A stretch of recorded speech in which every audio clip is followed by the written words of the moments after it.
కోసం పంపించిందండి దేవుడు, కానీ ఎవరమో చదవట్లేదు. మరి దుఃఖం ఎట్లా పోతుంది? వట్టి అచ్చి మొక్కితే దుఃఖం పోదండి.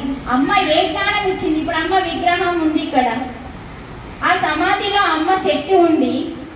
ఎవరు ఇక్కడ ఉన్నారు అని చెప్పుకోవడానికి మనం విగ్రహం పెట్టుకున్నాం. అమ్మ రూపం ఇదని, ఆమె ప్రతిరూపం అది.